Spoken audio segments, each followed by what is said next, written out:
This year's ceramic exhibit hosts about 40 different displays by Sheridan's cumulative ceramic student population.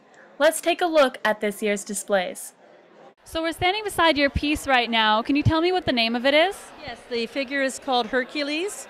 It's a figure of an adolescent boy off on an adventure. Why does this piece remind you of that heroic figure? Well, Hercules is a figure from myth who goes off on 12 labors of great adventures.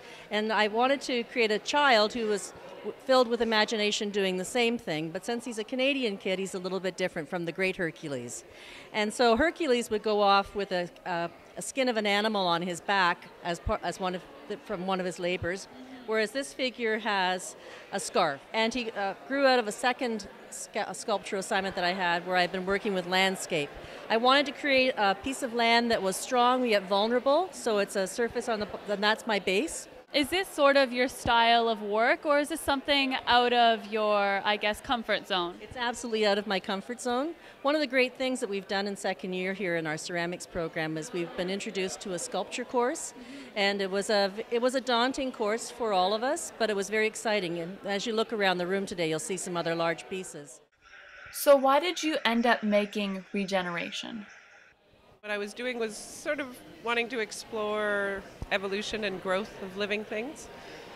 I was particularly working for a surface, so the surface is really what I worked on a lot, and I wanted to get that organic feeling without having too much geometry, or that it reflects organic matter, but that isn't just mirroring patterns of flowers or leaves or things. Now you say it inspired you because you wanted to talk about nature and the biology of it, but how did the whole figure come about?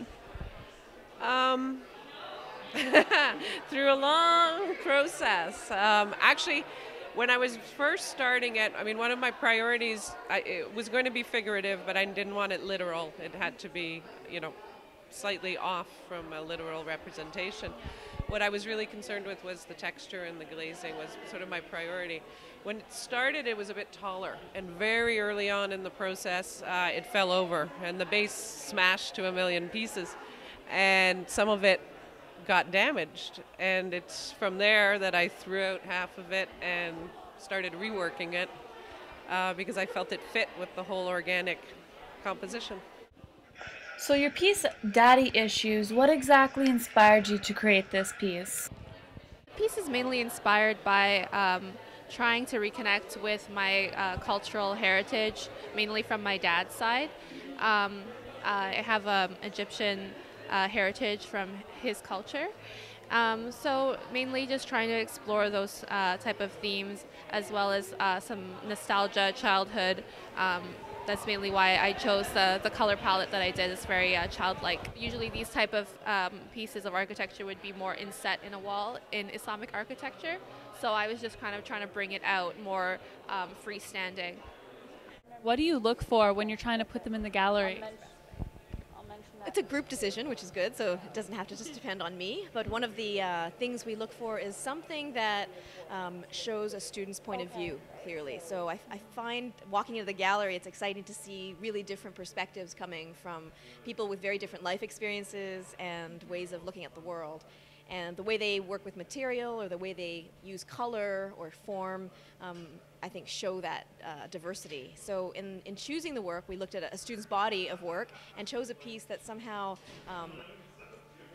expressed some of that point of view more clearly or more uniquely than others in their own practice. So we didn't really compare things to each other's practices. It was within one body of work and one person's output for the semester what really stood out.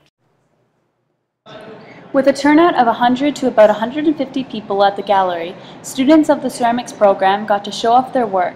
At the end of the winter semester, third years will have another chance to show off their work at the Gardiner Museum from April 4th to 18th. This has been Carly O'Brien from Sheridan Files.